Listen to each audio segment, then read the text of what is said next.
Yo, what is up, guys? It is the Media Nut back at it again. This time trying something a little different due to the fact that, well, I tried reacting to the Pokemon Presents, but due to some technical difficulties and my camera acting very weird and just cutting the reaction in half, I'm trying something a little different. And instead, I'm going to be talking about my overall thoughts on the Direct. So when it comes to the Pokemon Presents, I had a lot of thoughts going into it. I was expecting a lot of new updates when it comes to Pokemon Brilliant Diamond and Shining Pearl. I'm expecting new info when it comes to Pokemon Legends Arceus, and a couple of new things here and there regarding Pokemon Unite, maybe some Pokemon 25th anniversary news here and there, just like stuff that you would expect to see during the Pokemon Presents. And though we may not have any new info when it comes to the Pokemon 25th anniversary, we did get a lot of information when it comes to gaming content. First off, we now know that Pokemon Unite is going to be able to be played on mobile on September 22nd, which is relatively close. Not exactly as close as we expected, but pretty cool. But along with that, we're getting new Pokemon. Mamoswine, which is a big surprise to me. I didn't know that Pokemon was coming. And Sylveon, which I heard was coming, but I wasn't 100% sure if it was real or not. But they are both confirmed to be in Pokemon Unite, which is very exciting for me. I've been having a lot of fun with Pokemon Unite as of recent. I've actually been playing a lot on Tyrone Got 3's streams recently on his Twitch channel. So I'll leave those links in the comments below so that you guys can check it out. And by comments I mean description, my bad. Along with that, we got a couple of interesting updates when it comes to Pokemon Cafe Mix, which I guess now they decided to call it Pokemon Cafe Remix. I'm not 100% sure why they decided to change up the name. I guess they wanted to revamp it, make it new or something. I'm not entirely sure what's going on with that, but hey, I mean, the game has been pretty popular from what I've been hearing. People have been enjoying it, so that's really cool. Next up, we have Pokemon Masters EX, which I'm very excited for and also very confused for, because from my understanding, every character within the Pokemon Masters EX games have been like relatively respective to their own timeline, and this time around we have N with Reshiram. And the biggest thing that a lot of people have been discussing was the fact that N had Zekrom in Pokemon Masters, but now we see that he's gonna have Reshiram as well. And I was curious to see if like there's some kind of story reason as why he is both. Like, is this the same end that we've seen in the story of Pokemon Masters so far, or is this an end from another dimension? Because we've seen situations of certain same versions of characters appearing at the same time, and then situations of like of them just being different costumes that they might be wearing. So I'm very intrigued to see how that works. Either way, I mean, I've always wanted N to have Reshiram to begin with, so this is a fun little thing. I'm excited to see what we have in store for Pokemon Masters, because even though I may not have the game myself, I do follow the storytelling that it does bring, and it is very enticing, very fun for me to watch. So I really am looking forward to see what we get.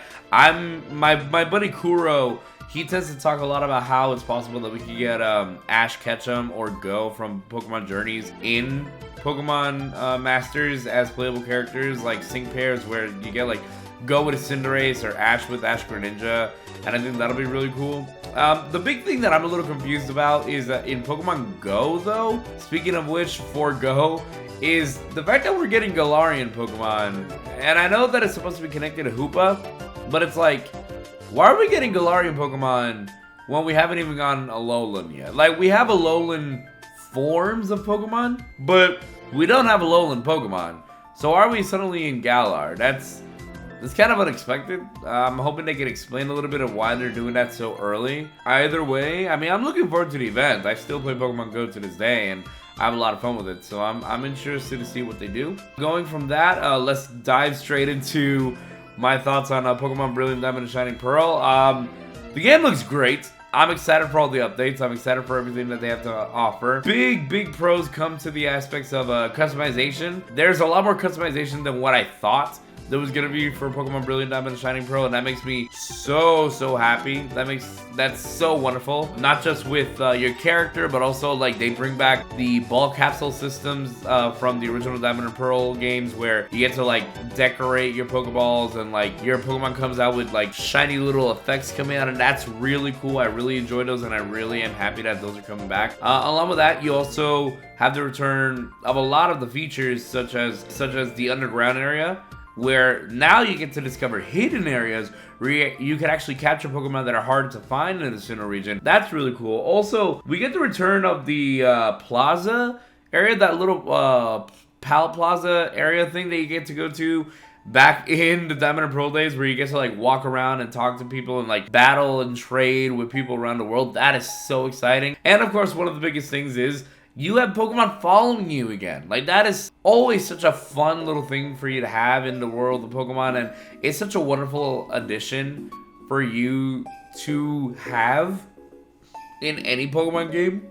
Just any Pokemon experience where you get a Pokemon following you, it's always gonna like up the real world aesthetic of it, because it feels like you and your best friend are running through the world, having an adventure together, and I love that. I just really love that they brought that back. The battles look a lot more dynamic this time around with Diamond and Pearl, and I'm really excited to see how they work. I'm excited to see how they incorporate some of the newer gen stuff. But the big thing, at least for me, is not a letdown, but it is a bit of a detriment, is the idea that, like, as great as it is to see all this stuff in Pokemon Diamond and Pearl remakes, I don't know, like, I know that I was saying for a long time that I want Mega Evolutions in Pokemon Brilliant Diamond and Shining Pearl, and I still do. To explain my reasoning though, because I feel like maybe I haven't explained it well enough, it's simply due to the fact that as great as all these updates are for the game, there's still not enough to make it feel like a brand new adventure in Sinnoh. Like, I know that these are supposed to be like remakes, but it's like, yeah, but Heart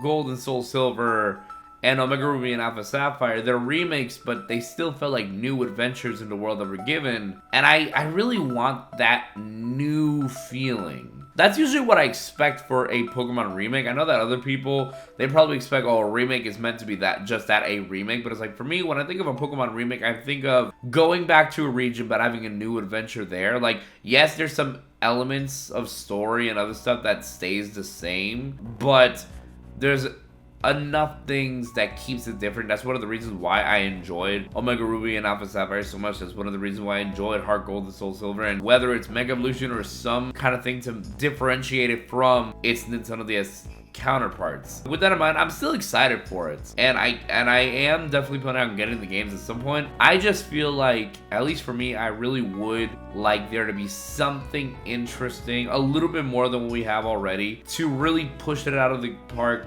the PAL park, if you will, of the idea that this is you coming back to Sinnoh, but in a different experience, I guess.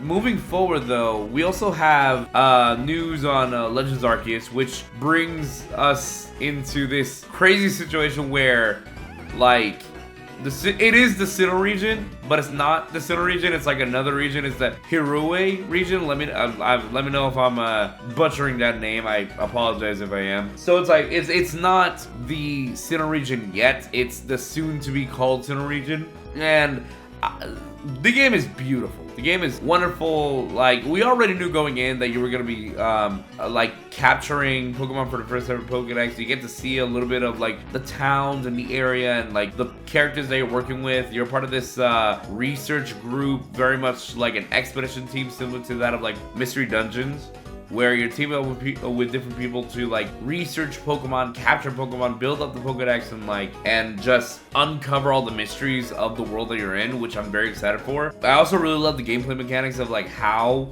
this world of Pokemon is so much more wild. Like, it's not just you battling Pokemon in wild now. No, there's a chance that you could actually get hurt in the wild by wild Pokemon if you're not careful. And that is such an interesting new twist that I'm not used to, but I'm looking forward to. Along with that, like, there are new styles that you can bring in when it comes to battling. You have the strength style and the agile style, which is so interesting and brings like an unexpected like real-time dynamic to the RPG style, turn-based style that Pokemon is known for having. And I am really impressed with how they're able to do that. You see in the present that you're able to like have your Pokemon use an agile style and maybe use like a setup move like Calm Mind in order to like raise your stats. But because you're agile style, there's a possibility that in that same move you could use an attack move after using your stat move, which is really cool because it does make it feel more real time compared to what your typical Pokemon experience is. And I think this is the opportunity that a lot of people were really looking for when it comes to like a realistic take on what a Pokemon battle should be instead of the typical turn-based aesthetic that Pokemon is. So I'm looking forward to that. The one thing that made me very nervous, and if you were to see the original reaction of what I had, you would have seen how nervous I was